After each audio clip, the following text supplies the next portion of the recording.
Missões não é aventura, não é passeio turístico. Missões começam onde você está. Missões começam a partir daquilo que você viveu, é testemunha, relato, e te leva a você ter uma humildade, chegar no local, você aprender com as pessoas.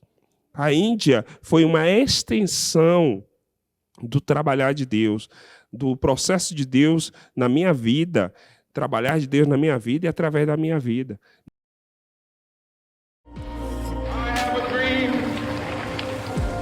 That one day on the red hills of Georgia,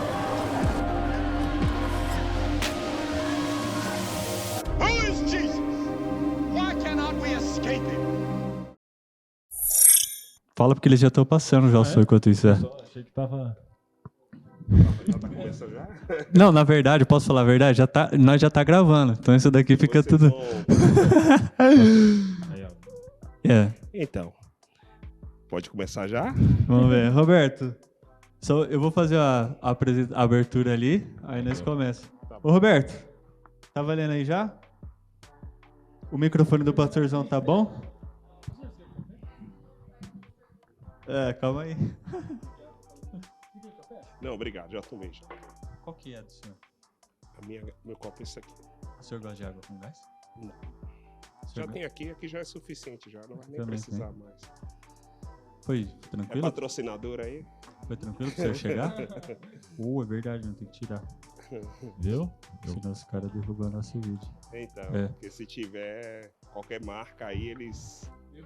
Pastorzão, foi tranquilo pro senhor vir? Sim, foi tranquilo. Foi. Viu? Só as antigas aí, né? Só Os só o hinos. couro. Castelo Forte foi um deles, né? Apertaram o DJ, foi ali. Ó. Salmo 2. Salmo 96. Salmo 2, Salmo 96. Vai chegar aí.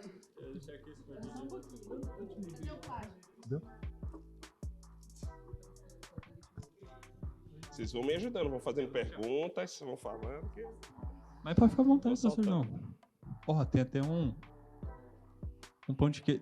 Ó, a gente tá em 4 e tem um pra cada. Foi numa bandejinha, um saquinho, né? Cadê a cestinha? Já, Cadê mas- a cestinha? tava Ô, tava mulher, na bolsa da Mari isso daí. Ajudem ó. aí, mulher. Eu Ajuda, arranquei de lá. Pão de queijo fit. toque. Certeza é fit. Ó. Então é isso? Vamos lá? Vamos lá. E aí, tudo bem? Aqui é o Felipe, Coração Missionário. Hoje a gente tá com o nosso pastor José. A gente já teve Eu conheci ele no workshop que ele deu pra gente. A gente fazia curso de missões e ele contou um pouco da experiência dele. Algo que ele vai compartilhar com vocês aí agora. Mas, antes disso, eu só queria explicar o objetivo nosso com esses podcasts. Principalmente apresentar para vocês, para que vocês conheçam pessoas que como eu posso dizer, nos impulsionou, nos ensinou muito e não sei qual que é a palavra dizer, mas nos ajuda na caminhada.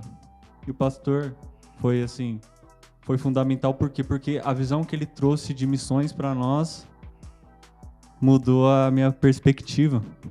Então, é uma honra, é um prazer ter o senhor aqui. Espero que o senhor se sinta à vontade. Já vou pedir desculpa de antemão por qualquer coisa que eu já tenha feito. Já deixar um saldo positivo. E qualquer coisa que vai vir depois. Mas, como vocês já sabem, eu sou Felipe. Se quiser se apresentar, aqui tem um menino novo aqui hoje. Eu sou o Guilherme, pra quem não me conhece, mas tenho andado bastante tempo já com esse pessoal. Não tenho aparecido aqui, mas tenho assistido bastante também. E o Thiagão. Thiago, o de sempre. E tá aqui o pastorzão, se o senhor quiser se apresentar para o pessoal, para nós. Então, para mim também, isso, né? Tô aqui, é uma experiência nova para mim. E para mim, essa experiência é poder compartilhar, né? Eu acho que a palavra que você queria usar era inspirar, né, a outros, né? Isso, né? E eu posso lembrar de tantas pessoas que me inspiraram na caminhada e de maneiras, assim, das mais diferentes. E eu louvo a Deus poder estar aqui e compartilhar com vocês, né? Eu agradeço a Deus por vocês terem essa perspectiva, ter algum proveito de alguma coisa que eu falei naquela época, de compartilhar, de estar aqui com vocês novamente. Para mim é um privilégio. Para nós, pastorzão, foi assim muito diferente porque a gente não tinha nenhuma perspectiva do que era uma missão transcultural, e a experiência do senhor foi assim, foi o que mais nos aproximou dessa realidade, né? Então, pô, tô muito feliz de o senhor estar aqui. Privilégio mesmo. O que eu tinha pensado é do senhor contar para nós se o senhor cresceu num lar cristão, se o senhor conheceu Jesus ao longo da caminhada. Como foi isso? Então, minha caminhada começou em 97, no ano de 1997, e exatamente no colégio. Eu vim na escola, no segundo grau, na época, né, chamava segundo grau, e eu estava no curso técnico lá, estava fazendo desenho técnico de construção civil. Na época tinha os cursos técnicos na escola, você podia escolher um deles e tal e fazer. E eu fui alcançado dentro do colégio, no meu segundo ano de colégio. E eu vim de um lar católico e do candomblé. Cresci, minha família toda era ligada a essa religião, e eu cresci assim, tendo essa perspectiva. Minha família era bem ativa no catolicismo e com sincretismo no candomblé. Então tinha as procissões, tinha os rituais. Então crescemos vendo, observando e todo o procedimento, né, nessa área. Então para nós era assim, a religiosidade era algo comum em casa. Mas só que eu vim conhecer mesmo o evangelho, entrar na igreja evangélica tempos depois. Sabe que meu pai é pai de santo, até hoje ele é pai de santo, então eu entendo como que é, porque eu também cresci assim com essa perspectiva. Com todo o respeito que eu tenho, né, para as pessoas que praticam essa religião, eu posso falar isso hoje com uma maturidade maior, compreendo a situação, porque eu vivia nisso. Para mim era isso. Mas sempre no fundo eu tinha aquele desejo de conhecer algo mais, eu não estava satisfeito. Só que eu queria... já não era suficiente para o que o senhor queria da vida. Porque eu via muitas coisas, eu tinha uma bagunça na minha mente, porque eu era muito perseguido na minha infância. Tinha certas entidades que queria me levar, me jogar nas pedras, queria me pegar. Eu não sabia por quê, e tinha pesadelos. E no candomblé era o seguinte: minha avó fazia uma magia, né, uma oferenda, aí pegava uma peça de roupa minha para oferecer junto com aqueles despachos para aquela entidade não perseguir. E aí acontece o quê? Que era uma coisa, levava a outra. Eu lembro que quando minha avó recebia as entidades, e a gente tinha que consultar as entidades, né? E era coisa assim mais banal. Vou passar de ano. Aí perguntava aquela entidade que minha avó estava incorporada, e aí perguntava para ela assim: o que é que aconteceu isso? Eu gosto de fulano. E aí ia pegar conselhos. E aí era interessante que minha avó recebia entidade, saía uma, entrava outra, saía uma, entrava outra. E eu ficava naquela confusão na minha mente. Falei assim, mas por quê, né?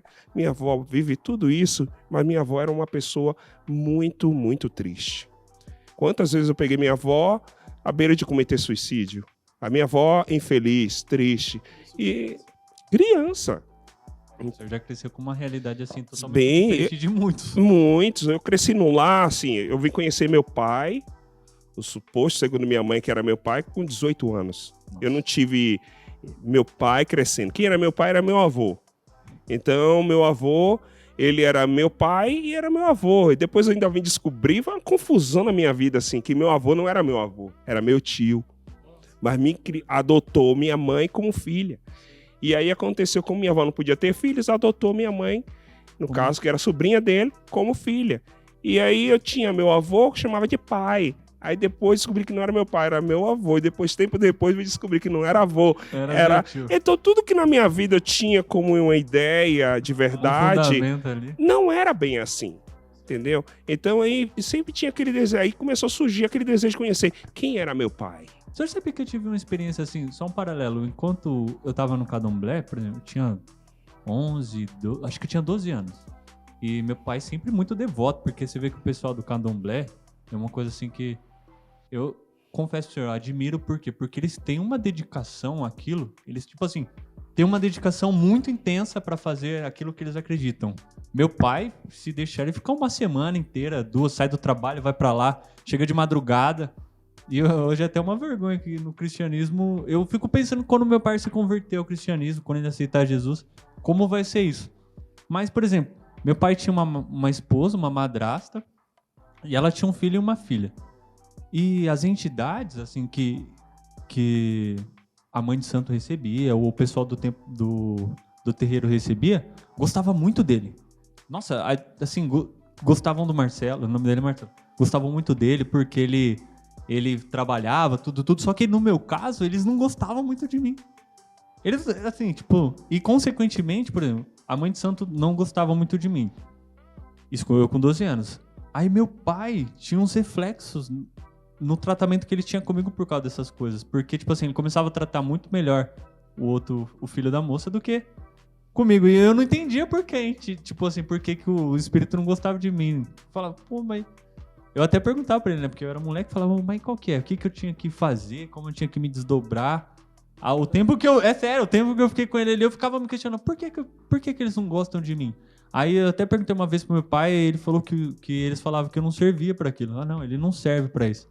Então, lógico, depois que eu me converti, eu entendi, né, o plano. Mas, assim, eu fiquei até, eu acho que uns 14 anos me perguntando isso. Depois eu abandonei mão e não quero mais nem saber, deixei pra trás. Em casa tínhamos aquelas obrigações, né? Minha avó fazia os rituais, minha avó, ela era mãe de santo, então ela recebia as pessoas, diferentes classes sociais, né, promotores, juízes, e eu lá em casa para ela consultar na mesa branca, no copo d'água com a pedra, e aí jogava os búzios, consultava e tava lá. E minha avó fazia os despachos de colocar na encruzilhada, queimava pólvora em casa, pipoca, todas essas coisas que fazem parte de um ritual. Mas não fazia sentido para mim naquela, mas não sabia explicar o porquê. Porque tínhamos que rezar diante de uma imagem de escultura e colocar velas e tal. Eu ficava assim na minha infantilidade, assim, meu Deus, que isso? Porque se não me fala, não me responde, mas eu não tinha entendimento. E um dia, depois quando começou, pessoas de diferentes testemunhos de Jeová e outras religiões sempre levavam a Bíblia, falavam, mas assim mesmo não fazia sentido ainda para mim. Até que em 97, 96, comecei a estudar, 97, no segundo ano, do segundo grau, aí começou colegas na sala de aula a falar de Jesus para mim. Mas antes disso, eu recebi aquele Novo Testamento dos Gideões. Aquilo ali eu guardei, eu lembro que eu lia Provérbios, lia Salmos, e no final dele, você pode ver lá, tinha a oração para aceitar Jesus, né, receber a Jesus. E eu lembro que eu fiz e coloquei meu nome escrito no final. Nossa. Mas assim, eu não tinha entendimento que era isso. Sabe? Eu não tinha entendimento sobre isso ainda, explicar o que era isso, eu não sabia. Mas aí passaram-se os anos, quando eu fui para o segundo grau, que eu comecei, colegas falarem de Jesus para mim, falar de Jesus, e um dia teve um evento em maio de 97. Ou era tranquilo pro senhor ouvir? Eu tinha preconceito, assim, daquilo que todo mundo fala, crente é coisa de louco. Sim. Eu vi aqueles pregadores nos pontos de ônibus, e os caras gritando, eu falei, esse cara é louco, cara, a última coisa que o senhor queria fazer da vida, né? E não ser crente. Exatamente, eu tinha esse preconceito, porque eu era aquele Maria vai com as outras. Um fala, você repete, mas não pensa no que tá falando. Uhum. E acontece que, quando chegou num evento que os colegas, os próprios alunos fizeram no colégio, no auditório do colégio, me convidaram. Só que eu fiquei na quadra jogando vôlei com os amigos. Acabou que um foi, o outro foi, eu fiquei sozinho. Falei assim, por que não ir? Eu me vi assim, impulsionado, que só hoje, depois de crente, vim entender que era a ação do Senhor me direcionando. Eu fui para esse auditório. E aí teve os eventos, eu vi os colegas cantando, vi jovens pregando, jovens fazendo coisas assim que eu nunca tinha visto. Quando que aí eu ouvi o apelo ao final. E eu vi um colega meu de sala, foi à frente, recebeu a Jesus, outro rapaz de outra sala foi, e eu me vi, sabe quando você se vê num local que parece que só tem você no salão, não existe mais ninguém? Essa era a minha impressão, que só tinha eu e estava me chamando.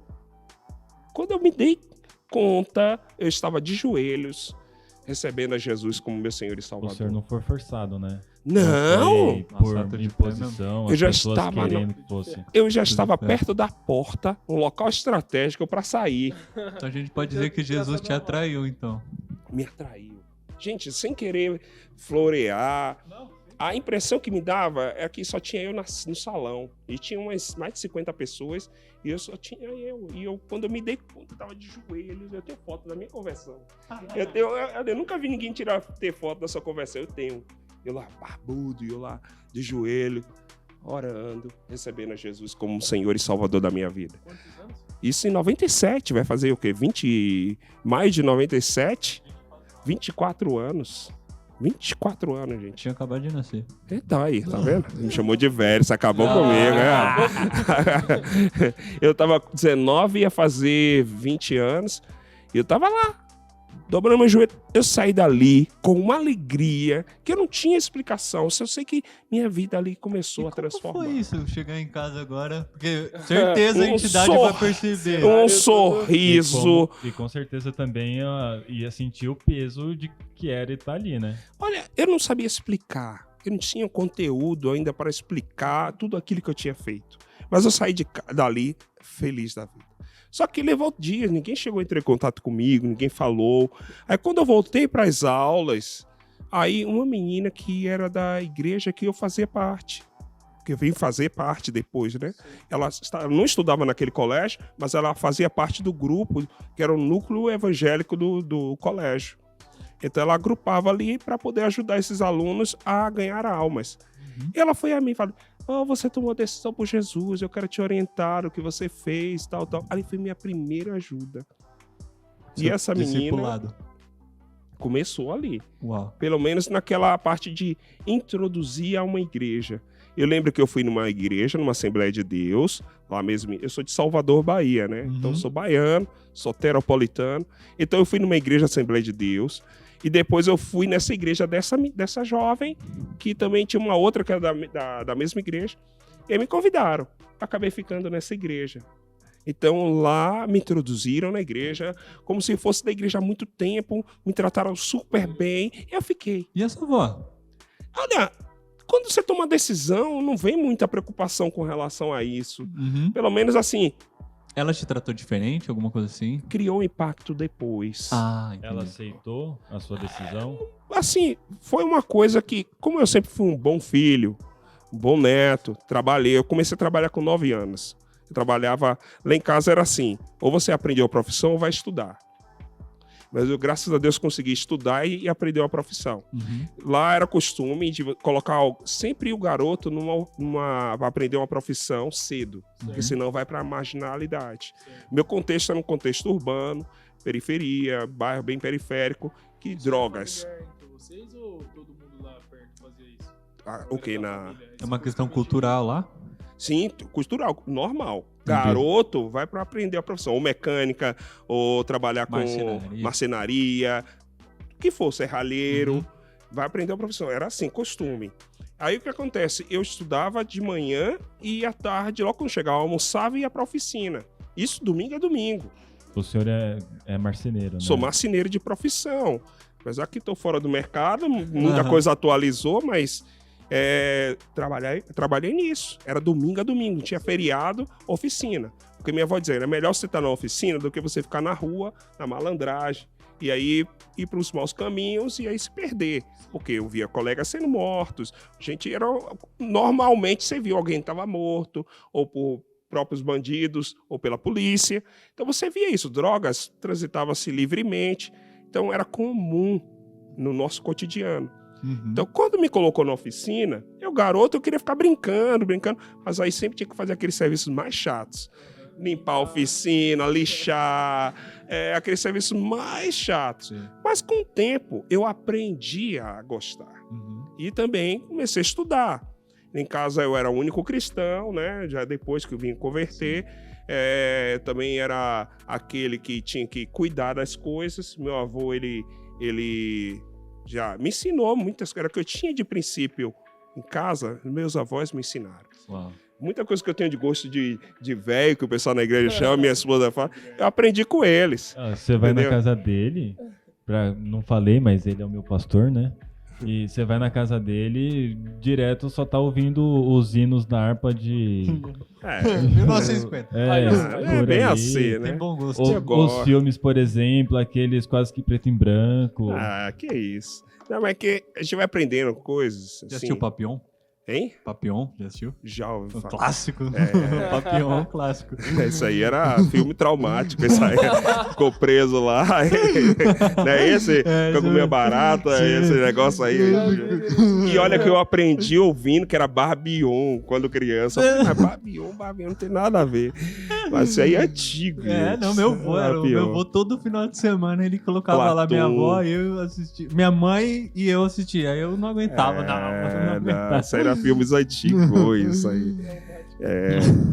Jerry Lewis, das comédias. Mas assim, eu cresci tendo que aprender isso, ouvindo o dono da oficina, o mestre da oficina, ele sempre ensinava os valores, ele era testemunho de Jeová, ele sempre ensinava algumas coisas ligadas às escrituras. E aí eu fui crescendo nesses valores, aprender a trabalhar, a economizar, a juntar o dinheiro no cofrinho, fazia o próprio cofrinho e aí guardava as moedinhas lá. Não ganhava nada por isso. O que eu ganhava de recurso era quando eu ia comprar um pão, ele me dava o troco. Quando me dava. Aí aprendi que colocava o dinheirinho lá no cofre e aí ia juntando. Então eu tive que amadurecer muito precoce. Então muitos valores eu adquiri isso cedo, graças a Deus. Foi o que me salvou para não entrar na marginalidade. Então, isso me ajudou. E a ter responsabilidade em casa.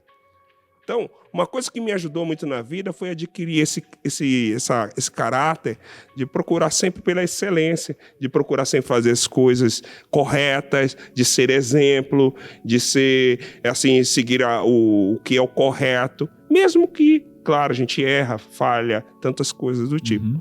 Então, eu tive que aprender isso. Quando eu fui convertido, teve muito choque em minha casa. Você imagine, muito crente em casa, você vai chegar em casa, todo ligado, você vê lá um quartinho da magia negra, um quartinho da magia branca, aí você vai ver lá quartinhas que são uns vasilhinhos de barro, nos cantos da casa, imagem, todos os tipos. Aí você vai ver tudo isso. E uma tradição, pessoas que iam lá para... minha avó fazer benzer, né? Aí pegava lá, eu lembro que minha avó tinha uma garrafa, aí ela enchia d'água e punha na cabeça das pessoas e fazia reza. Depois pegava aquela água e jogava fora, dava banho de folha, aquele negócio. Então a gente via assim, meu Deus, minha avó ela era o pronto-socorro. Tudo quanto é doença, dor de barriga que as pessoas tinham, Vai lá pra fazer uma reza. era lá em casa, era a UBS, o SAMU, tudo era lá. Então crescemos assim. Eu vi minha avó socorrer muita gente ia para lá, ou para dinheiro, ou para socorro médico, ou para dormir na minha casa. Então eu via muita generosidade da parte de minha avó e via também essa questão da religiosidade.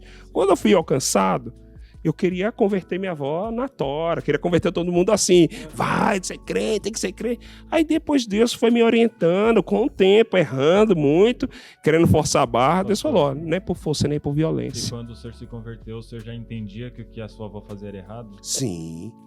Deus, com o tempo, Deus foi me trazendo entendimento. Foi te mostrando, né? Sim, eu queria recuperar o tempo perdido. Entendi. Sim.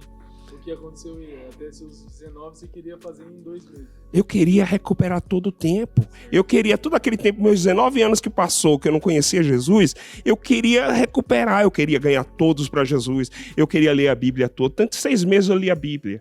Então, em 6 meses, aí eu ganhei uma Bíblia mesmo. Aí os colegas do colégio me deram uma Bíblia. Aí na igreja o pessoal lançou a campanha, vamos ler a Bíblia em 6 meses, 7 capítulos por dia. E eu trabalhava de marcenaria, eu tinha que cuidar em casa as coisas. Então, mas eu entrava na madrugada lendo. Aí atrasava, eu queria já ler o que atrasou. Da semana passada estava 10 capítulos. Aí eu tinha que ficar lá, debruçado, lendo, porque tinha como meta, tinha que ler. Mas assim, posso falar uma coisa, pastorzão? Toma cuidado, você vai falar. Eu vejo assim que tem muito cristão que eles têm medo, tipo, nossa, tem medo até hoje do candomblé, tudo isso daí. Eu vejo que, por exemplo, às vezes quando eu vou lá ver meu pai e tudo, o sentimento que dá assim é de, puxa, eu queria poder e explicar pra ele que ele não precisa carregar um fardo tão pesado ou algo tão pesado assim, algo que suga a energia da pessoa, o dinheiro, suga o tempo. E o que acontece é que eu vejo assim, cria um preconceito da parte dele, né? Tô falando do meu caso, cria um preconceito comigo já por eu ser cristão, mesmo sem eu falar nada. Eu vejo que tem muito cristão hoje que eles têm medo. Ah, tenho medo do candomblé, não sei o que, tenho medo. E não precisa ter medo. E de certa Você entender forma que são não pessoas. é só com quem é candomblé, mas com qualquer outra religião. Eu sou católico. Não, tem que É falar porque tem diferente. aqueles que entram em contenda. Entendeu? Sim. Entre em contenda para dizer assim, não, você vai começa a discutir, você vai pro inferno, você vai... Então, quem é da outra religião, tá do outro lado, ele acha que você vai fazer o mesmo. Sim. Aí já se arma, entendeu? Isso, é. Aí o que Armado. acontece? Falta de sabedoria, entendeu? Com o tempo eu fui aprendendo. Eu era também meio extremista, mas em parte isso foi bom porque eu perseverei em continuar evangelizando minha avó, evangelizando meu avô e falar, não, eu nasci nessa, vou morrer nessa. Eu falei, não, meu, você só vai morrer depois que você aceitar Jesus como Senhor e Salvador. E aí falava de Jesus, falava de Jesus. Então, com o tempo, Deus foi me dando sabedoria, dando estratégia e fui descobrindo um caminho excelente, que é orar. Orar sem cessar. Interceder por eles e viver a palavra de Deus. Porque não adianta você falar, aí depois você fica dando mancada, escandalizando com um mau testemunho, sabe? Fazendo o contrário do que as escrituras dizem. Aquilo que você mesmo tá falando. Né? Isso. Aí eu comecei a viver, transmitir, a procurar andar corretamente. Isso em Salvador ainda. Lá. Isso em Salvador. O senhor morou lá até que ano? Olha, eu vim pra cá em 2005. Ah, em 2005. E indas e vindas depois do campo missionário, que em 2011 em diante eu não saí mais. Entendi. Já estabeleci residência.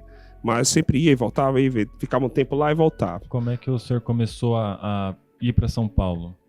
Então, a São Por Paulo qual já foi um motivo? processo depois. É porque a história é longa, né? Uhum. Depois da conversão, veio o batismo da minha avó se converteu. Sério? Minha avó se Como que foi converteu. isso? Meu avô aceitou Jesus no leito. Olha. Nunca foi pra igreja, mas aceitou Jesus no leito.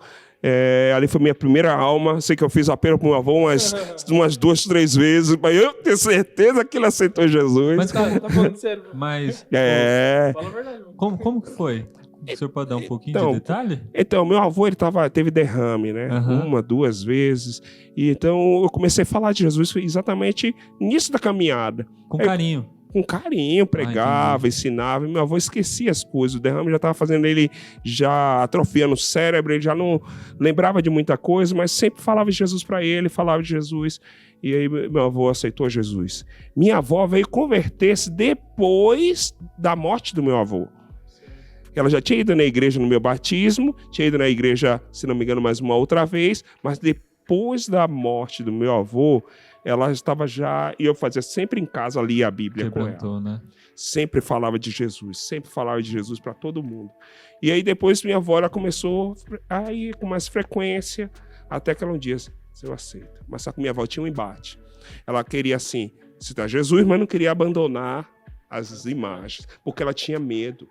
Ah, é, porque eles falam que se... Cobrança. Eles falam que se tirar, se você abandona, depois eles vêm, acaba com a sua vida, Isso. doença, tudo. Essa é nessa linha que eles vão. Então ela tinha medo, porque contaram um caso de que uma amiga dela fez isso, e aí depois a entidade pegou e lançou ela num dique, né? O dique do Tororó que tem lá. Então, aí ela ficou amedrontada. Até ensinar e ela aceitar essa palavra, deixar ela segura de que Jesus é maior e tal.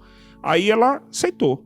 Aí que foi que se desfez de todas aquelas imagens Nossa, de que milagre. escultura. Minha casa ficava parecendo uma casa que estava em demolição. Tanto buraco que tinha de imagem, de tanta coisa, altar e tanta coisa, ela desfez. E nunca Que mais milagre. voltou Foi- atrás. E foi até um choque para todo mundo ao redor quando Sim. descobriu que ela Na ela minha se converteu, casa né? tinha uma imagem assim na frente, assim, ó. Na frente. Você chegar na casa e via assim, em azulejo, pintado, Sim. tinha uma imagem. Aí todo mundo via assim tirar, todo mundo escandalizou, todo mundo dos vizinhos. Foi Imagina- assim. Foi um baque. Nossa. E minha avó começou a ir pra igreja, minha avó mudou, nunca mais teve problema de saúde. Minha avó tinha 80 anos quando ela foi batizada. Uau. Ela viveu até os 92 anos. 12 anos. E ia lá. Então, minha avó, ela ia assim, servia, e eu todos os dias fazia o devocional com ela, lia a Bíblia. Então, minha avó era assim, um amor. E ela amava ir para a igreja, ia juntos ali. Então, foi assim para o impacto. Meu avô aceitou Jesus, minha mãe, falávamos de Jesus para ela, fazíamos célula em casa, pregava o evangelho. Então, eu pregava o evangelho para todo mundo. E eu descobri, para alcançar mais pessoas, tinha que orar. Então, eu comecei a orar e interceder pelas pessoas.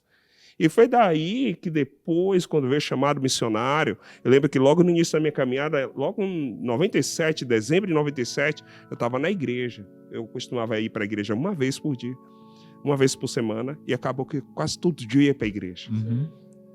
Então, eu lembro que eu estava na escola bíblica, terminou a escola bíblica, eu levava minha marmita já para ficar para o culto da noite na igreja, porque era contramão. Aí muito longe, né? Muito longe. E acontece... Eu pegava 2 conduções. Nossa, 2 conduções. Aí não era tão longe como aqui em São Paulo as coisas, mas para nós, nosso contexto era complicado. Aí acontece que eu levava a marmita, terminou o culto, ligou uma pessoa, fulano de tal, tá? Eu falei, não tem não, ninguém. Essa pessoa começou a falar em línguas. E começou a falar, olha, Deus vai te levar às nações, e Deus vai fazer isso, e começou a citar salmos, e aí falando, eu fiquei assim, impactado, não entendia nada do que se tratava, e foi seguindo assim, Deus foi falando de diferentes maneiras, falando pelas escrituras, falando de sonhos, visões, falando através dos seus instrumentos, profecias, e Deus foi falando, até que chegou no seminário da igreja que eu fiz em 2000, fiz o seminário na igreja do curso de obreiros. Terminou o seminário, foi o Betel Brasileiro para lá. No Betel Brasileiro, eu fiz 4 anos, e aí foi uma guinada na minha vida. Deus foi me separando da minha casa, da minha parentela. Logo quando terminou, em 2005, o seminário, eu fiz os 4 anos, em 2001 eu entrei, em 2005 formei, aí veio conhecer a Missão Servos, através do pastor Siung. Ele foi meu professor no seminário, isso tudo em Salvador. Sim. Aí, através do Promissevas, em 2004, que foi em Jacobina, na Bahia, ali eu falei, é isso que eu quero fazer. Mas antes, Deus já tinha me chamado, quando eu intercedia pelas nações, à Índia. Sabe o que é você cruzar com pessoas que vão ou estão vindo da Índia, noticiários, informativos, tudo era a respeito da Índia. E eu falei, meu Deus, é esse lugar que eu quero ir. Ardia no meu coração a paixão por esse povo, por essa nação, que eu só queria ir para essa nação. E eu pensava que eu ia amanhã, sabe? E levou 11 anos até pisar no campo. Então Deus 11 anos. Seu coração, então. 11 anos. Aí vem aquela paixão, aquele fogo. E eu falei, meu Deus, eu quero. Mas eu achava que era amanhã. Mas Deus fez me passar pelos vales, pelos desertos. 11 anos de preparo. 11 anos. Quando eu vim para São Paulo em 2005, eu queria só... Quando eu entrei no seminário, era uma coisa que era minha paixão, fazer discípulos. Então, quando eu até fui fazer meu TCC, já foi sobre discipulado. Então, eu tinha umas metas na minha vida, assim, coisas que eram paixão na minha vida. Evangelizar, discipular, ir para onde Deus me enviasse. Ir para onde não tivesse o evangelho pregado. Fazer-o conhecido, custe o que custar. Então, para mim, não tinha limites. O seminário você já começou se preparando para missões, já intencionado a isso? Intencional. Assim, não tão direto ainda à Índia, mas já estava assim, para onde Deus me enviasse as nações. Então o senhor já tinha esse já começou voltado. Isso tudo focado que um dia iria para lá. Uau. Isso, porque o seminário Betel, ele era concentrado em missiologia. Então, para mim, uma coisa que eu queria era isso. Era algo que me levasse às nações. Eu não sabia se era a Índia ainda, certo? Mas onde fosse, eu queria estar lá. Então, para mim, ardia missões. Missões era o que me movia. Eu queria começar daqui onde eu estava evangelizando, até chegar em outras nações, onde Deus fosse me levar. E pelo caminho também? Todo lugar. Na balsa? Todo lugar. Eu olhava para as pessoas, eu olho com a perspectiva de: será que essa pessoa citou Jesus? Será que a pessoa conhece Jesus? Senhor, me dá a oportunidade de chegar até ela e falar de Jesus. Eu olhava as pessoas com segundas intenções, sabe? Segundas intenções. As melhores intenções. As melhores intenções, vamos dizer assim. Segundas intenções no aspecto de evangelizar. Intencional. Nesse contexto, é E mostrar intencional. o que é melhor para elas. Exatamente. Nesse objetivo, né? Então, eu não conseguia ver as pessoas somente como pessoas. Tá na vida delas, não me importa. Elas na vida delas e eu na minha vida e pronto, acabou. Eu me sentia como responsável por aquele momento, se ela pudesse fazer algo. Pudesse ou falar, pudesse comunicar, entregar um folheto. Então, minha mochila, se você for ver até hoje, tem folhetos. Ou você vai encontrar um folheto. Porque era assim, a oportunidade, se não desse para falar, o pastor, entregar. todo lugar que ele vai, ele para, a pessoa dá um oi pra ele tá falando de Jesus pra pessoa. Se der oportunidade... Ele, semana passada ele teve que ir na delegacia, na própria delegacia ele falou. que me enrolaram meu nome com um chip de um celular que tava no meu número, meu CPF. Aí você foi lá. Evangelizou a delegacia Aí eu inteira. fiquei sem saber o que era, fiquei sabendo na hora que a delegada falou. Ela falou assim, não, porque tem um número de celular que está no seu CPF, registrado no seu CPF, você conhece? Eu falei, não. 2015, 2016. Alguém fez alguma coisa errada e estava com um número de celular meu, que atrelado ao meu CPF. E eu falei, não desconhecia. Como eu fiz o RG de São Paulo agora, aí meus dados atualizaram no sistema, né? Aí eles entraram em contato comigo. Caso de 2015, 2014, 15, 16, alguma coisa assim. Aí eu aproveitei e contei meu testemunho, né? Pra advogada que foi comigo. E aí todos que estavam ali, né? Certamente pegou alguma coisa. Aí eu falei pra delegada também. E compartilhei, né? Alguma coisa que pudesse... Falei da situação que eu vivi e que foi muito traumática e que entrar numa delegacia civil foi difícil. Então... Muitos pensam que servir ao Senhor é fácil, é só ir ali, vou viajar, é uma aventura. Mas você viver isso como uma missão é diferente de você viver como um projeto de férias, um projeto... como uma coisa assim, temporária. Faz algo esporádico e não faz mais por um bom tempo. É fácil você fazer isso por um final de semana, por um dia, por outro. Mas você viver isso como estilo de vida é algo que envolve tudo. É total seu. Não é uma coisa opcional. Se você ler lá 1 Coríntios 9, 2 Coríntios 9, você vai ver lá Paulo falando sobre a questão da obrigação, sobre a questão de você... Ai de mim se não pregar o evangelho, sabe? Então você tem um comprometimento, você tem que viver uma vida intencional. Então quando eu estava no colégio, voltando lá no colégio, foi lá meu primeiro campo missionário. Eu tinha um apelido, né, na escola, me chamava de cenoura, dizia que eu era comprido. Então aí os colegas, cada um foi apelidando o outro, me deram esse apelido de cenoura. E eu assinava meus desenhos e tal, colocava lá cenoura. Cenourete, aí colocava lá. Entrava no ritmo. Então, aí tamo lá, tamo junto. Homem pau, porque era alto e magro. Então, é por aí. Aí eu começava a falar de Jesus para todos os colegas. Professores sabatinavam a gente. Porque falavam, você quer falar de Jesus? Dava risada da gente. Eu me sentia como Paulo lá, perseguido. Aí criticavam. Nos colocaram numa mesa oval assim, e começaram a criticar. Um monte de professor, tudo ateu. Criticaram, falaram que a gente queria usar o auditório do colégio. E aí eles começaram a criticar, tirar sarro. E a gente ali falando firmemente. O porquê, e perseveramos, e vidas foram ganhas. E aí eu falei assim, dali Deus me chamou. Eu queria ser arquiteto, ou engenheiro, estava fazendo desenho técnico, já tenho um CREA para curso técnico, mas eu ia ser arquiteto, engenheiro, depois entrar na faculdade e fazer isso. Mas só que ali Deus me deu uma virada de minha vida assim, que eu descobri algo mais excelente para fazê-lo conhecido. Conhecê-lo e fazê-lo conhecido. Eu queria mais e mais. Quando eu entrei no seminário, eu queria conhecer mais de Deus. E eu queria fazer Deus conhecido. Eu queria ter mais ferramentas, mais conhecimento para fazê-lo conhecido. Então, o senhor, o chamado missionário transcultural para fora simplesmente nasceu dentro do senhor. Deus despertou isso dentro do senhor. Deus despertou. É algo irresistível. Não tem como explicar para você, fazer assim, foi porque eu ia ganhar dinheiro, porque eu queria viajar. Eu confesso para você que o lado aventureiro sempre teve na minha vida, de viajar, viajar e tal. Mas quando eu conheci Jesus, foi algo que superou isso tudo, sabe?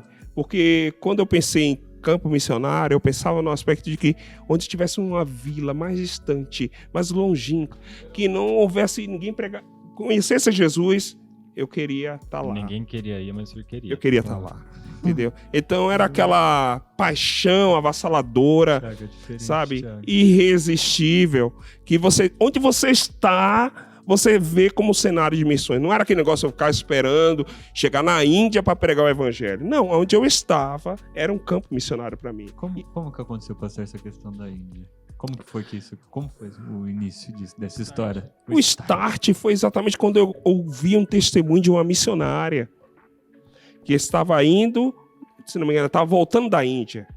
E ela contou as dificuldades dela, sabe? E aí aquilo ali me impactou. Ela contou as dificuldades, as lutas. E aí depois fui vindo um grupo de seminaristas no projeto do Ministério Vida, do Betel Brasileiro. E a moça me deu uma xerox da revista que falava sobre isso, que um missionário e o filho dele foram queimados vivos dentro de um carro lá na Índia, porque eles estavam pregando o evangelho e os hindus lá foram lá e cercaram eles e aí queimaram. O que era para ser negativo, vocês dizem que não quero mais, aquilo eu falei assim, gente, esses morreram por causa de Cristo. Eles aí deram suas vidas. E por que eu vou parar? Por que eu vou deixar essa obra morrer? Quando eu escutei a história do William Carey, sabe? Fiel Testemunha, um livro dele, e Chama na Escuridão, o filme também, aquele me impactou. Eu falei, gente, eu quero estar lá. Eu quero ir onde Cristo me chamar. E como que isso aconteceu, pastor? Aí depois que eu terminei o seminário, terminou tudo isso em 2008, eu fui para o campo missionário. 13 anos. Deu. Da sua conversão até lá, 13 anos. Mas como que foi o início? Como apareceu? Passei por várias situações. Uma delas foi uma tragédia que aconteceu na minha família no ano que eu iria para o campo missionário, em 2007. Uau. Em 2007 eu ia para o campo missionário, estava começando a namorar com minha esposa, né? Na época estávamos no início do namoro, início mesmo, fomos para um projeto Promisservos, desse que Camila fez parte, Gui também já. Eu vou deixar as redes sociais aqui do Promisservos, a gente já também participou. Eu vou deixar, vocês conheçam o projeto. Isso que é da Missão Servos. E o que acontece? Eu estava participamos de um projeto na minha terra, em Salvador, e aí apresentei a minha namorada, e todo mundo, José desencalhou, felicidade, quase um carnaval lá. O pior foi que essa festa foi maior ainda pra Simone, sim, que é a esposa dele. É uma história longa, só se eu contar a história aqui, ela vai me matar, né? Então não vou nem contar, que eu vou dar a minha versão e ela tem a dela. Ela tem a versão. Senão vai ser briga. Mas aí o que acontece? Apresentei minha esposa, na época como namorada, minha família, minha avó, minha mãe, minha irmã, minha sobrinha, apresentou tudo mais, terminou o projeto, voltamos para São Paulo. São Paulo, eu fui conhecer a família dela, que ela é mineira, fui lá conhecer, passei uns dias, voltei para São Paulo. Aí passados uns dias, liguei para dar um alô para minha mãe, né? Para aniversário dela, 30 de janeiro. Daí em diante começou minha via dolorosa, porque eu perdi o contato com toda a minha família. Minha avó, minha mãe, minha irmã, minha sobrinha, minha irmã, né, a filha dela, né, e a outra filha do meu irmão. Perdeu, foi um período difícil, 20 dias mais ou menos, procurando localização, nada, ninguém sabia nenhum paradeiro. Nem sua avó, ninguém? Ninguém. Ligava para casa da minha avó, chamava, ninguém atendia. Ligava para minha irmã, meu cunhado dizia, olha, elas viajaram, foram para outra cidade, na Bahia. Mas sempre elas falavam comigo e com isso eu tinha contato, né? Tinha informações. E eu não tive nenhuma informação dessa viagem. E aí aconteceu que no dia 18 de março de 2007... Isso já era 2 meses depois, né? 97, Não, 2007, isso. É quase foi porque foi janeiro, né? Aí que eu fui para Salvador na correria, porque já não tinha mais informações.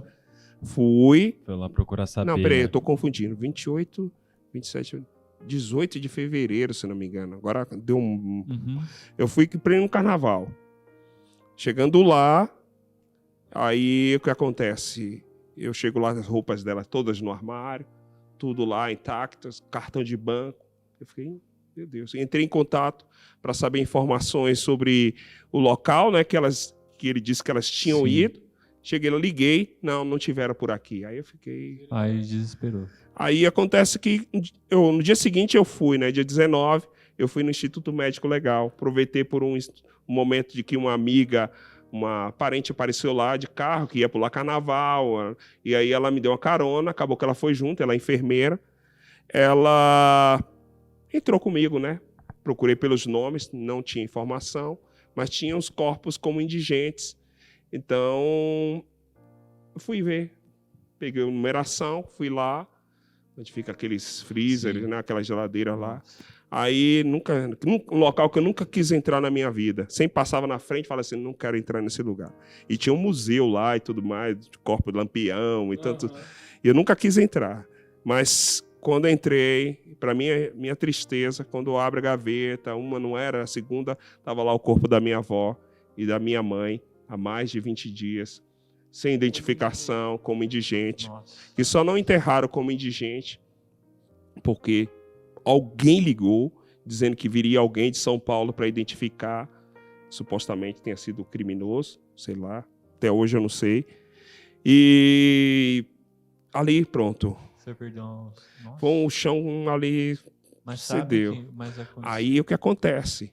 Eu liguei, a delegada ligou, olha, sua sobrinha está viva, estava com sua avó e sua mãe, ela recobrou a consciência, ela tinha recebido umas pauladas, então recobrou a consciência, pediu socorro, o motorista de uma perua passou, viu, aí depois chamou a polícia localizou os corpos da sua avó e da sua mãe e levou sua sobrinha para a emergência. Colocaram no jornal, na rádio, todos os meios de comunicação daquela época, mas só não tinha nomes. Estava sem documentos, sem nada. Então ninguém soube. E aí acontece que... Aí eu perguntei, cadê minha irmã? E cadê a filhinha dela? Porque até então só a filhinha do meu irmão, de 5 anos na época, a Yasmin, que estava ali, que eu soube que estava viva. Mas aí faltava saber da minha irmã, 34 anos na época, e a filhinha dela de 11 meses. E eles não souberam informar, porque até então não sabia dessa informação. E aí voltei para casa, arrasado, Nossa, meu Deus, arrasado. nem imagino isso. Aí recebo a visita do meu cunhado, e eu pergunto para ele, cadê minha irmã? Porque você não foi na delegacia? Aí conversa vai, conversa vem. Ele foi para delegacia, tempos depois me liga o delegado, olha, venha para a delegacia, dá seu depoimento, seu cunhado está aqui, preso, preciso que você venha para esclarecer e tal. Fui chegando lá, aí me interrogaram, fizeram as perguntas, tal. Dei meu depoimento. E eles falaram, olha, tenho quase 100% certeza que seu cunhado é o autor do crime. Uau. Aí, 3 dias depois, ele confessou que havia assassinado a minha avó, de 92 anos, né? Minha mãe, de 59 anos, minha irmã, de 34, a filhinha deles, né, no caso, dele também, de 11 meses, e a tentativa de assassinato da minha sobrinha, de 5 anos, Mas filha do meu irmão. ele Ele era um psicopata, ele havia assassinado a primeira esposa dele, não sabíamos, ficamos sabendo depois. Ele era fugitivo, né? Era assim, ninguém sabia, na verdade. Até onde eu sei, ele não sabia o que ele tinha feito. Ela estava desaparecida. Entendi. E ficou o inquérito assim, parado como um desaparecido. Aí o que acontece? Aquilo foi um baque. Ele foi em minha casa, me abraçou, e eu estava em contato com ele por telefone, e eu não consegui não consegui em maldade que ele pudesse ter feito alguma coisa. E a sua irmã?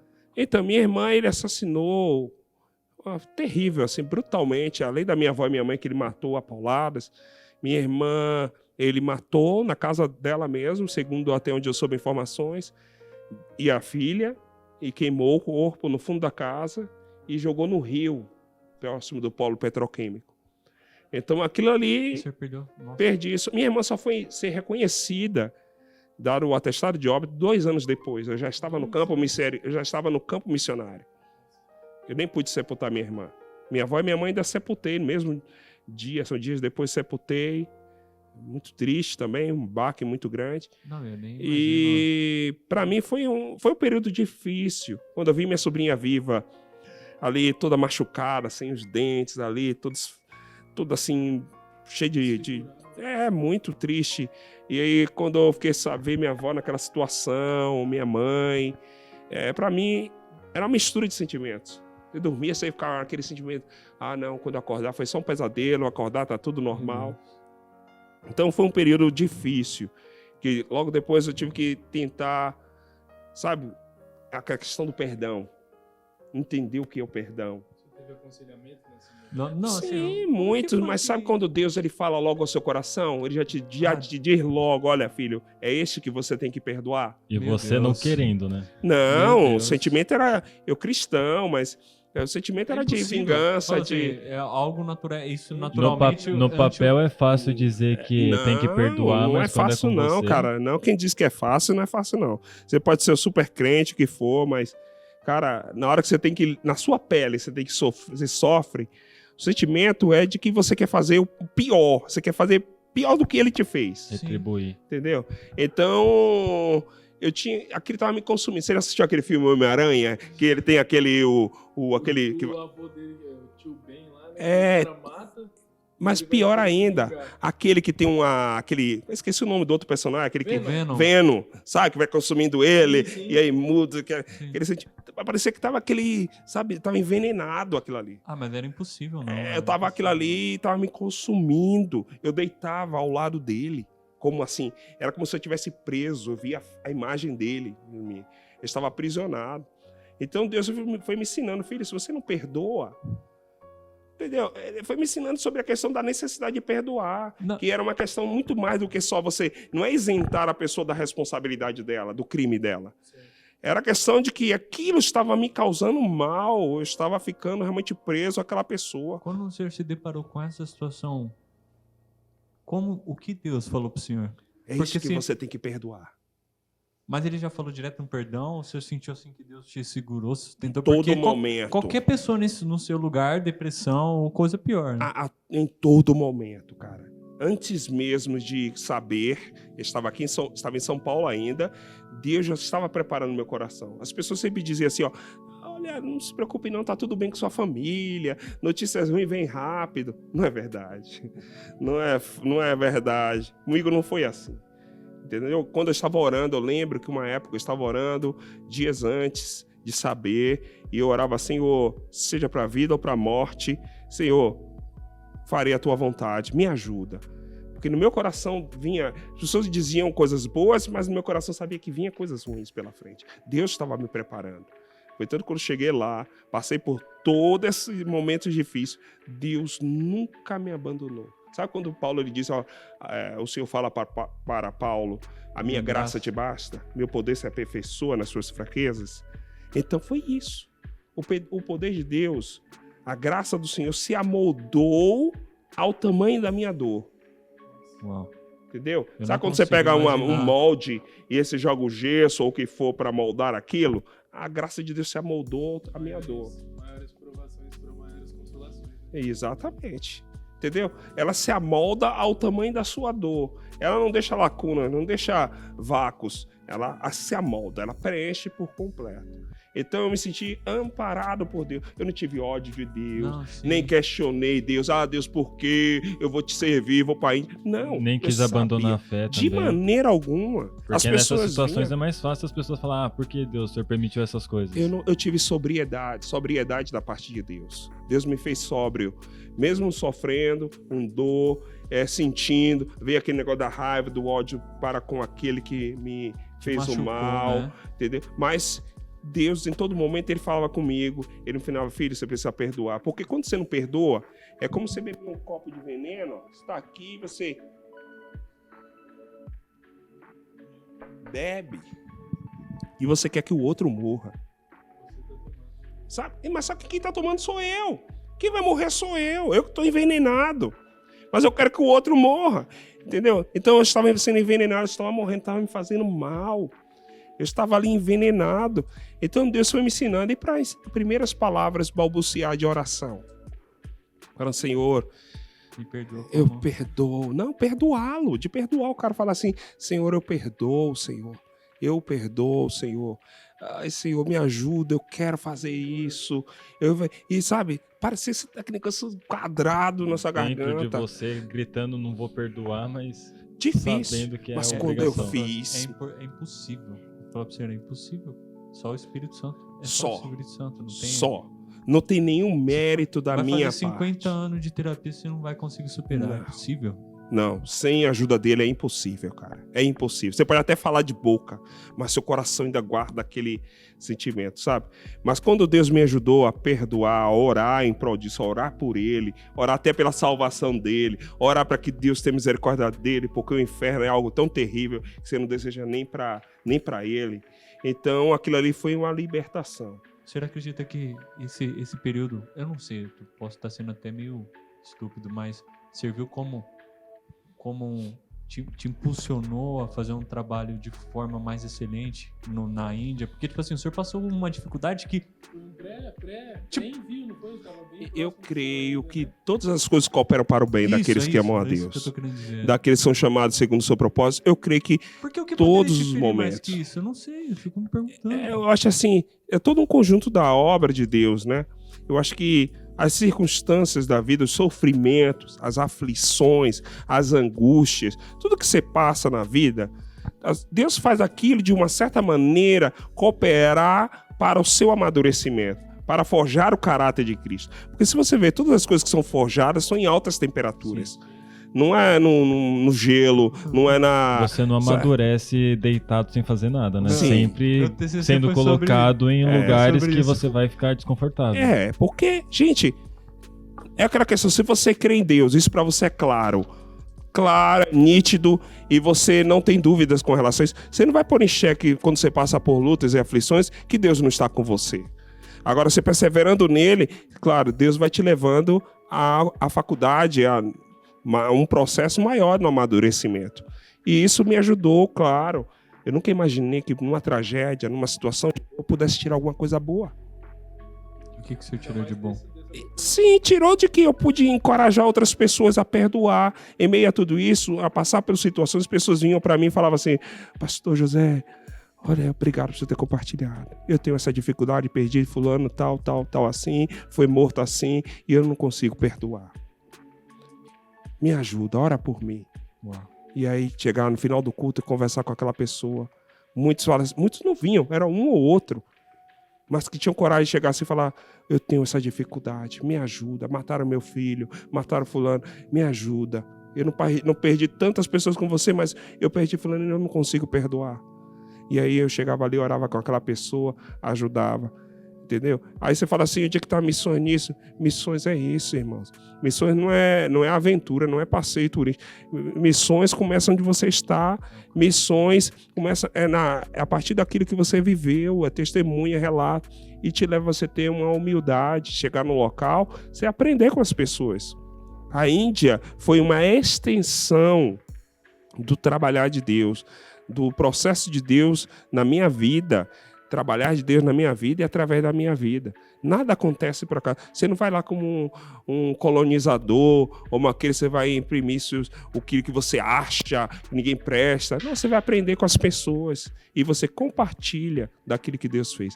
Eu lembro que Deus levou para vários lugares e eu pude compartilhar isso com as pessoas e falar para elas a importância de amar ao Senhor acima de todas as coisas, de perdoar, sabe? De você ter que... você amar o Senhor ao ponto de você passar por tudo isso e você perseverar, de continuar amando e querendo amar mais e mais. Nossa, eu lembrei agora do 1 Coríntios 13, né? Ainda que eu entregasse meu corpo para ser queimado, eu não sei, se não fosse por amor, eu fico pensando, tem que amar, né? Tem que amar. Tem que amar. Pastor, assim, eu vou marcar um parte 2 com o senhor, por quê? Porque eu não... Daqui a pouco a gente vai começar o culto missionário. O culto missionário vai ser transmitido. Então, se você está assistindo aqui, eu não sei quando você vai estar assistindo, mas esse podcast vai ser linkado com a mensagem que ele vai trazer. Então, se você assistiu até agora, eu quero pedir para você assistir a mensagem que ele vai trazer pra gente. Mas, voltando. Pastorzão, o que o senhor diria para alguém que passou por toda uma dificuldade e não consegue perdoar uma violência, não consegue perdoar carrega no coração o sentimento de, sei lá, aprisionado dentro da falta de perdão, da dor, do luto, não sei, da violência, não, fui abusado, não sei. O que o senhor diria para essa pessoa? Então, eu digo pra... Caiu de novo, Robertão. Não, então pode falar. Tá falando. Então, é importante de que todo homem, toda mulher de Deus, ele precisa entender de que a mensagem do Evangelho é de boas novas. E se nós ainda temos das velhas notícias de mágoa, de ressentimento, e estamos presos a elas, como vamos anunciar a liberdade se nós estamos presos? Então, primeiro precisamos experimentar dessa libertação, para que possamos daí, como fruto dessa libertação, anunciar aos outros. Porque imagine se você vai falar para as pessoas, saiam da prisão, mas você está dentro de uma prisão. Preso pela mágoa, pela falta de ressentimento, assim, pelo ressentimento, sabe? Você não tem assim, a alegria de anunciar. É diferente de Paulo, né? Que Paulo, na carta das prisões ali, Paulo fala, olha, eu estou preso, mas o evangelho não. E ele estava preso, literalmente, por causa do evangelho, por causa de Cristo. Mas quando estamos presos por causa da mágoa, do ressentimento, isso daí nos prende as pernas, os braços, trava fecha a nossa boca para a gente falar para as pessoas do Evangelho de Cristo Jesus. O Evangelho de Cristo Jesus é poder, é libertação, é restauração. E eu queria ser liberto, o processo primeiro, você tem que querer ser liberto. Se era uma coisa que eu queria na minha vida, quando eu passei por tudo isso, era ser curado. Ser tratado. Eu fui para psicólogo, eu fui, pessoas oraram por mim, eu queria ser realmente restaurado daquilo ali. Então, quando eu casei nesse ano, tem uma história longa. O meu processo... Vou marcar uma parte 2 mesmo. Eu casei em 6 meses. Uau. O que você poderia adiar para deixar... daqui a uns anos eu casei em 6 meses. Não tinha um tostão, não tinha nada. Deus proveu uma festa maravilhosa, sabe? Ali em um ano eu fui para o campo missionário, sabe? Aconteceu tudo isso no ano de 97, 98 eu já estava indo para o campo missionário. 2007. Em 2007 eu estou preso na conversão. Em 2008 eu já fui para o campo missionário. Eu fiquei 2 anos e meio fora. Entendeu? Então, Deus foi tratando a minha vida. Lutas pararam? Não! Continuei tendo lutas, tendo provas, mas eu sei em quem eu tenho crido. Então, se você não tem essa convicção, primeiro tem que tratar isso. Tem que tratar isso de que, olha, Deus, eu quero ser tratado. Era o que eu queria. Eu falava para mim mesmo e eu dizia para o Senhor, Senhor, eu quero ser tratado. Você tem que me virar ao avesso, me vira, eu quero ser tratado. Então eu procurava de todas as formas em que eu pudesse estar habilitado para o serviço do Senhor. Eu não queria estar no campo, ser problema lá, estar com depressão, estar com isso, aquilo outro, e não perder tempo, sabe? Eu queria ganhar tempo. Então, se cuide, se trate, queira ser recuperado. Porque às vezes tem pessoas que assim, elas sabem que tem um problema, ou então ignoram o problema, e elas não têm aquela perseverança de dizer assim, eu quero ser tratado, eu quero melhorar, eu quero, sabe como um atleta que ele machucou e ele faz de tudo, se esforça para recuperar e voltar à ativa novamente? Temos que ser esses, sabe? Não ficar olhando para o passado, mas sim esquecendo das coisas que para trás ficam e avançando para aquelas que diante de mim estão. Eu prossigo rumo ao alvo pelo prêmio da soberana vocação de Deus que está em Cristo Jesus. Esse é meu chave. Procurar isso. Não ignora. Sofrer, a gente sofre. Eu tenho que lidar todos os dias com isso. Todos os dias. Com a lembrança, a saudade, com o amor, o carinho. Você imagina, chega Dia das Mães, aí você chega lá e você vai ligar para quem? Você vê os outros todos celebrando, você passa por isso. Mas você fala assim, tem que virar, passar o luto, superar o luto. Quando completou o luto, é incrível isso, olha. Quando superou o luto, passou o período de luto, eu tinha sempre aqueles sonhos, aquelas visões, aqueles sonhos. Como se eu estivesse dentro de um caixão, ao lado da minha avó e da minha mãe. Era uma coisa bizarra, assim. Vinha sempre esses... Ficar com medo, aterrorizado. Aí um dia, quando acabou o luto, eu sonhei com minha avó e com minha mãe, e ela estava assim, tipo, numa calçada, assim, tipo, varrendo a calçada, eu falava com ela, me despedia, e a estrada seguia adiante. Acabou, nunca mais tive isso. Ali acabou meu luto, e acabou aquele luto, minha vida continuou, fluiu tranquilamente. Quando eu lembro delas com amor e carinho, sabe, vem as lágrimas, saudade, mas a vida seguiu. Casei, tenho meus filhos, minha família. Sempre quando posso compartilhar, nunca imaginei de poder compartilhar assim, mas sempre quando eu compartilho, falo, mas com um objetivo. Não é para entristecer, não é para ficar, ou coitadinho dele, mas sim para dizer para vocês que há esperança. Em Cristo sempre temos algo mais. Não é só sofrimento, mas o sofrimento produz em nós um peso de glória inimaginável. É algo que Deus... Às vezes as pessoas pensam que o cristianismo não tem sofrimento. Tem lutas, tem aflições, mas tem gozo também em meio a tudo isso. Nunca fui desamparado por Deus em meio a tanta dor e sofrimento. E até hoje eu venho gozar dessa paz, dessa alegria em meio a tudo isso. Deus jamais me desamparou. Pelo contrário, tem me dado ânimo, vigor em meio às lutas para encorajar a outros. É para encorajar você a realmente a prosseguir rumo ao alvo. Mas não mais como antes, mais ainda. Com mais empenho, com mais paixão, com mais alegria. Quando você descobre um poço de águas limpas, e aí você não quer mais uma garrafa. Você quer agora beber do poço. Você vai querer mais do Senhor. Garrafinha não basta mais. Um copo, você quer beber do poço.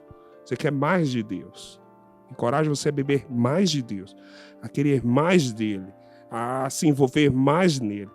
Quanto mais nele, menos de você mesmo. Então aí você se dá por satisfeito. Pastor, obrigado. Ô Felipe, Quer falar? só pra finalizar, eu sou ovelha dele, né? Sim. E eu conheço a história, eu não imagino o que é passar por tudo isso, mas sabe quando você se inspira em alguém? Sim. Sabe, você... Normalmente quem tá amadurecendo, quem tá crescendo na vida, sempre pensa, não, um dia eu vou inspirar outras pessoas, vou dar lições para ela, mostrar exemplos e coisas assim. E a gente esquece que muitas vezes a gente, para se tornar uma pessoa que é inspiradora para outras, a gente passa por muitas situações assim. E eu tenho o privilégio de ser pastoreado por um servo do Senhor como o meu pastor, como o José. E eu testemunho o que Deus faz na vida dele todos os dias. Eu tento sugar o máximo que eu consigo. Desde o de ano passado, por exemplo, começou na metade da pandemia, eu combinei com ele de todo dia, toda quinta-feira antes do culto, eu ir tomar um café com ele, para poder aprender e cada vez mais olhar para a vida dele e aprender dele, porque eu sei que Deus tem feito na vida dele. E todo mundo aqui que tem pastor, chega perto do seu pastor que você vai ver a rica história que ele tem e que ele consegue e ele vai trazer algo para sua vida. Já deu, Gui. O nozinho aqui já... Daqui a pouco não vai aguentar. Meu zóio, ele cansa rápido, soa muito. Glória a Deus. Glória a Deus. É isso. É isso nada, mano. Ó, você vai ter que trazer ele aqui de novo.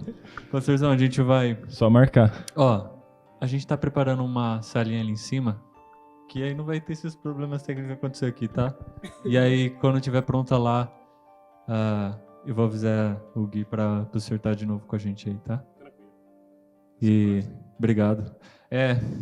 Tem algum problema se a gente compartilhar a sua história? Porque eu não sei quantas pessoas vão ver o seu vídeo, mas a gente vai tirar uns trechos dela e vai compartilhar. Tem algum problema pro senhor ou pode disponibilizar? Não, eu creio que pode falar. Acho que não tem nada aqui. Os advogados aí estão aí. As testemunhas. Pastor, porque seu testemunho é uma bênção. Seu testemunho é um testemunho. É a obra de Deus, é um milagre. A sua vida é um milagre. Obrigado por senhor ter vindo, compartilhado com a gente. E se você quiser a parte 2 desse vídeo, se você gostou até agora, só comenta aí, ó, quero a parte 2, tá? Que aí eu vou... Mas se você não gostou, eu vou estar aqui, eu vou conversar com esse cara e você vai assistir. Obrigado, viu, pastor? Se expõe. Amém. Ó, vou deixar o link, acompanha a mensagem dele aí, tá bom? Deus abençoe, tamo junto e até a próxima.